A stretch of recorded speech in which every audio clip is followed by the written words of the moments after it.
Olá amigos do Crushes, aqui é o Henri Beneto para mais um vídeo do canal Na Minha Estante. Hoje nosso primeiro vídeo de dezembro, como já é tradição, todo dezembro é mês especial, repleto de vídeos totalmente especiais aqui no canal. E para começar esse mês de dezembro de final de ano, não poderia ser outro livro além do nosso diário de leituras do mês de novembro. Sim, o nosso último diário de leitura do ano. Enfim, as minhas leituras de novembro elas foram um pouco quanto flops, pra ser bem sincero, por N motivos, mas eu consegui ler 4 livros e eu vou falar sobre esses 4 livros aqui com vocês. Espero que vocês gostem de verdade desse vídeo e continuem comigo até o final. Vamos lá?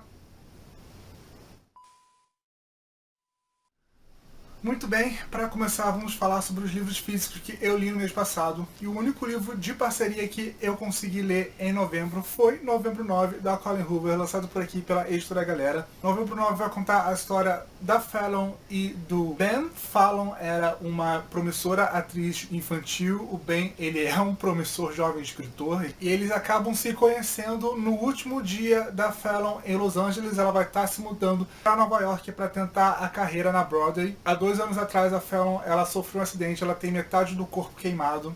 Isso acabou interrompendo a carreira dela de atriz na televisão e agora a Fallon ela quer investir no teatro porque ela acredita que no teatro ela vai poder ter mais oportunidades, apesar das cicatrizes serem tão aparentes. A Fallon e o Ben eles se esbarram no restaurante por um motivo determinado. O Ben ele meio que salva a Fallon ali de um encontro extremamente constrangedor e horrível que a Fallon estava tendo com o próprio pai. E a partir de então rola essa química, rola um interesse mútuo entre os dois. Só que a Fallon está se mutando, é o último dia dela na cidade. Então nesse dia eles formam um pacto de a cada dia 9 de novembro eles se encontrarem. Basicamente essa é a sinopse super resumida de Novembro 9. Como eu disse pra vocês no nosso book haul do mês passado, eu tava super empolgado com esse livro aqui. Eu já aceitei que eu sou fã da Colleen Hoover, que eu vou estar sempre querendo ler os livros dela. Então, sim, eu tava com expectativas altíssimas pra Novembro 9. E durante o primeiro terço do livro, eu realmente acreditei que Novembro 9 seria um favorito pra mim também. Apesar desse background meio traumático da Fallon, a relação que ela vai construindo com o Ben é super divertida. Os dois juntos são muito engraçados. Tanto que as primeiras 100, 200 páginas do livro são super leves, super rápidas de você ler assim. Mas nós sabemos que Colleen Hoover tem toda aquela característica, todo aquele jeitinho de que sempre quando as coisas estão muito boas, ela vai colocar um plot twist ali na história pra cagar com tudo, né? E em Novembro 9 não é diferente. Só que o que acontece aqui, e que foi isso que acabou pegando muito na minha leitura, é que a Colleen Hoover não investe só em um plot twist nesse livro aqui. Ela investe em 4. Chegando a uma determinada idade dos dois, acontece algo meio que muda toda a ambientação do livro. Aí nós passamos para outro mês de novembro, para outro dia 9, e acontece outro plot twist e que me deixou com muita raiva do Ben. Se você já leu, você já sabe o que aconteceu, porque foi a coisa mais desnecessária do mundo isso ter acontecido. Mas aí passa para outro mês de novembro, aí quando a gente pensa que as coisas vão melhorar, as coisas desabam de vez. E quando você pensa que aquilo já era mais do que o suficiente, passa para outro mês de novembro e a gente descobre que o buraco era muito mais embaixo do que a gente esperava. O problema com esses 4 plot twists em seguida é que o primeiro eu aceitei, o segundo eu fiquei com muita raiva do Ben, mas eu também aceitei. E o terceiro eu já comecei a olhar meio estranho pro livro, porque tudo bem, as coisas estão acontecendo de verdade para esses personagens, tipo, uma vez atrás da outra. Aí no quarto plot twist, que é uma grande revelação com relação dos personagens, e que tem uma ligação tremenda com o começo da história, eu fui lendo as revelações e eu fui pensando, isso não tá fazendo sentido, a Colleen Hoover tá meio que forçando a barra nesse livro. Tanto que o livro ele é narrado tanto pela Fallon quanto pelo Ben. E esse plot twist, essa revelação final, meio que muda completamente as características de um desses dois personagens. Mas em nenhum momento, durante a primeira metade do livro, o personagem dá indícios de que é afetado por esse segredo, que ele é afetado por isso que ele esconde do outro, do parceiro. Tanto que quando acontece essa revelação, eu voltei pro começo para ler os capítulos desse personagem, porque em nenhum momento aparenta que ele tá escondendo alguma coisa. Vocês conseguem entender o que eu tô falando? Aí fica parecendo que a Colleen Hoover em Novembro 9 ficou refém da própria fórmula, refém do plot twist. Algo que ela consegue fazer muito bem na maioria dos livros dela. E aqui, em Novembro 9, ficou forçado pra caramba pra mim. E o outro detalhe que não me fez gostar tanto assim desse livro é que ele tem ligação com o Lado Feio do Amor, que é o livro da Colleen Hoover que não gosto mesmo. Enfim, mesmo eu tendo altas expectativas com relação a esse livro, mesmo eu curtindo muito a primeira metade da história, eu acabei dando 2,5 estrelas, uma nota mediana. Sinceramente, não achei o melhor da autora, e de verdade, eu achei assim, as revelações desse livro um tanto quanto forçadas para escandalizar o leitor, e comigo não funcionou, infelizmente. É aquele ditado. Vamos fazer o quê? Muito bem, é a minha segunda leitura física do mês de novembro. Foi um livro que eu comprei na Bienal do ano passado e eu tô esse tempo todo protelando para ler. Enfim, eu estou falando de Aquele Verão, da Sarah Dessen, lançado por aqui pela afinada editora ID. E esse foi o primeiro romance que a Sarah Dessen publicou, e esse é o meu primeiro contato com a Sarah Dessen. Sim, muitos já tinham me avisado que, sem sombra de dúvidas, esse não é o melhor trabalho da autora, esse é o trabalho menos expressivo dela, mas eu queria começar a ler Sarah Dessen com o primeiro livro dela, e eu acho que foi o melhor que eu pude fazer. Em Aquele Verão, nós vamos conhecer o verão dos 15 anos da Heather. Ela é uma menina que vive numa cidade pequena e que tá passando por um verão de grandes transformações na vida dela. O pai dela, que se separou da mãe, no começo do livro está se casando com a amante que provocou a separação do casamento dos pais dela. A irmã mais velha dela, que até então era uma grande amiga dela, agora está extremamente distante e também está prestes a se casar com um cara que ela não gosta muito. A mãe da Heaven está planejando uma longa viagem para a Europa com a melhor amiga dela. E a Heaven se sente extremamente impotente vendo as tantas transformações que estão acontecendo na casa dela, que está acontecendo na vida dela, e ela não pode fazer nada, ela só pode observar tudo acontecer. Além disso tudo, a Heather, ela não se sente confortável com o corpo dela.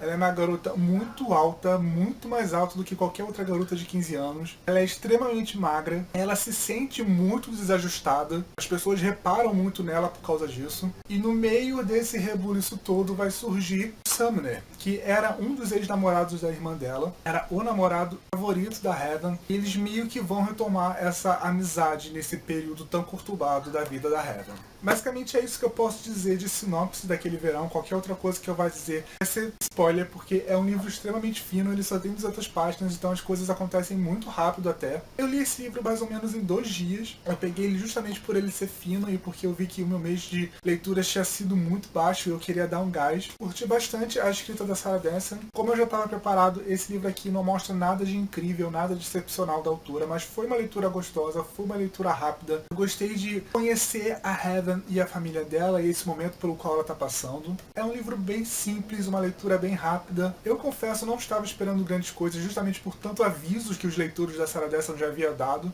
mas foi uma leitura gostosa sim, foi uma leitura prazerosa, dei 3 estrelas para Aquele Verão. Foi uma boa forma de conhecer a Sarah Dessen, e eu dou o mesmo aviso que deram para mim, de ler Aquele Verão, mas não esperar grandes coisas. Vai ser uma leitura ótima para passar uma tarde. Ele tem um clima bem sessão da tarde, assim. A diagramação dele é super de boa, dá para ler super rápido. Ele é narrado em primeira pessoa. Então acho que se você estiver atrás de uma leitura rápida e se você também quiser conhecer a Sarah Dessen assim como eu, acho que é uma boa pedida começar por Aquele Verão, sim. That is so fetch. Muito bem, passando agora para as minhas leituras digitais que eu fiz no meu Kindle. O primeiro livro digital que eu li no mês de novembro foi Como Se Fosse Magia, da Bianca Briones, lançado por aqui pela editora Gutenberg. Sim, esse foi um livro nacional, esse foi o meu primeiro contato com a Bianca Briones e foi muito, muito, muito bom.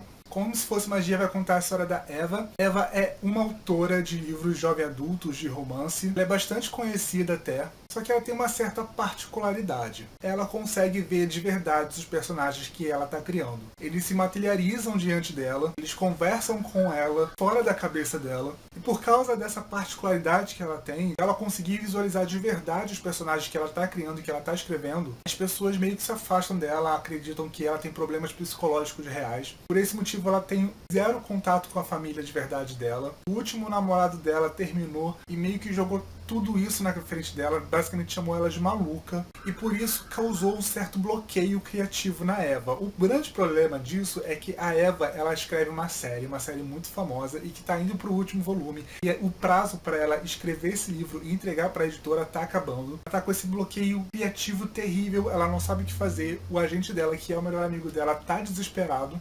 E este é um dia que ela tá voltando pra casa, tá chovendo, ela se abriga embaixo de um toldo e ela acaba vendo um cara sendo assaltado. O assaltante bate no rapaz, ele fica desacordado e ela vai acabar indo socorrer esse rapaz. Sendo que quando ela vai socorrer esse rapaz, ela descobre que o cara que foi assaltado nada mais é que a visão perfeita e completa do protagonista dessa série que ela tanto escreve, sobre um cara que viaja através dos livros. Quando ela tenta acordar ele, o cara tá totalmente sem memória e fica aquela grande questão. O rapaz, que ela acaba chamando de Enzo, como o personagem do livro dela, é ou não é o personagem do livro dela na vida real? É a partir desse ponto que começa Como Se Fosse Magia, da Bianca Briones, e como eu disse pra vocês no começo, é um livro extremamente adorável. Eu tenho outro livro da Bianca Briones aqui em casa, que é o Abatidas Perdidas do Coração, só que pela sinopse dele, eu sei que é um tema mais pesado, e eu não queria nada disso no momento, então por isso que eu fui ler Como Se Fosse Magia pelo Kindle, e eu de verdade, é uma leitura fofa, os personagens são muito cativantes, a Eva é uma grande fã de Harry Potter, então situações que tanto ela, quanto o melhor amigo dela, quanto o Enzo, é esse rapaz que a gente não sabe se é o protagonista do livro delas ou se é só alguém muito parecido com quem ela visualiza como personagem dela. São assim hilárias e muito divertidas.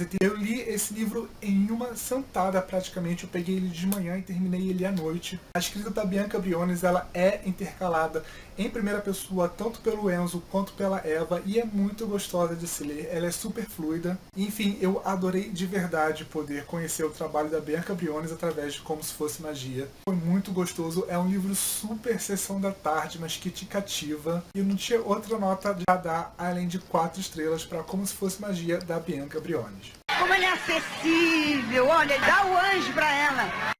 Muito bem, e a minha última leitura digital do mês de novembro foi Built Sleeps, da Alexa Riley, o segundo volume de Ride Red que eu li no mês de outubro e que, como eu disse pra vocês no nosso diário de leitura do mês passado, é uma série que vai adaptar contos de fadas para fantasias urbanas adultas, misturando essas histórias com shapeshifters, que são esses seres humanos que se transformam em animais. Enquanto o primeiro volume era uma adaptação de Chapeuzinho Vermelho, nesse livro aqui nós vamos ter uma adaptação de A Bela Adormecida e A Bela e a Fera na mesma história. Apesar de ser uma continuação direta de Riding Reds, são outros protagonistas, são outros personagens que vão estar narrando a história a partir de agora. Como eu disse pra vocês no nosso diário de leitura do mês passado, Riding Reds foi uma leitura meio que vergonhosa, cheio de momentos assim, com vergonha alheia, momentos breguinhas, mas que eu curti pra caramba. Foi um livro super divertido, super legal de se ler, foi uma leitura leve, rápida. É que eu gostei de verdade como a autora trabalhou a adaptação de Chapeuzinho Vermelho pra história dela. Então sim, eu fui ler o Built Sleeps com uma certa expectativa com relação a ele, mas assim, nem de longe ele é tão divertido quanto Riding Red. Sim, ele continua assim com os momentos de vergonha alheia, ele continua sendo extremamente brega, mas a diversão, aquela leitura gostosa como foi o primeiro volume, não aconteceu. Eu tinha gostado bastante dos protagonistas, da aparição dos protagonistas no primeiro volume, e nesse livro aqui parece que a história meio que anda em círculos, sabe? Os personagens ficam andando em círculos, em círculos e círculos, e eles não vão pra lugar nenhum no final da história. É uma novela também, eu acho que não tem mais de 150 páginas, pelo que eu me lembre, mas assim, foi chato. Pra ser bem sincero, assim, foi bem sem graça mesmo. Eu acho que eu dei 2,5 estrelas pra Built Sleeps. Eu tenho o terceiro volume da série já no meu Kindle, mas assim, esse meio que deixou meio desanimado com a história, vou confessar pra vocês. Bom, pessoal, essas foram as minhas opiniões sobre os livros que eu li no mês passado. Como eu disse pra vocês, novembro foi um mês meio difícil e isso acaba se refletindo nas minhas leituras. Então, eu só li 4 livros no mês passado. Mas enfim, apesar do nosso diário de leitura meio mirradinho, eu espero de verdade que vocês tenham gostado do vídeo. E se gostaram, clique aqui embaixo gostei, compartilhe nas suas redes sociais, pois vai estar ajudando bastante ao canal e a pessoa que vos fala. Se você ainda não é inscrito na minha estante, se torne Book Crush, escreva aqui embaixo e seja muito bem-vindo ao canal. Curta a fanpage na minha estante lá no Facebook, onde geralmente posto todas as novidades durante a semana, e eu também estou no Instagram e no Twitter. Para quem quiser me seguir, os links vão estar aqui embaixo na caixa de informações, juntos com o meu perfil para o Goodreads. E aí, vocês já leram algum desses livros? Vocês pretendem ler algum desses livros? Deixa aqui embaixo comentários que eu vou adorar saber, vou adorar conversar com vocês. Conversar com vocês é a melhor parte do vídeo para mim, pois aqui foi o Henry Beneto para mais um diário de leitura, o nosso último diário de leitura do ano de 2016. Tchau, pessoal, e até o nosso próximo encontro com mais especiais de final do ano do canal. Tchau!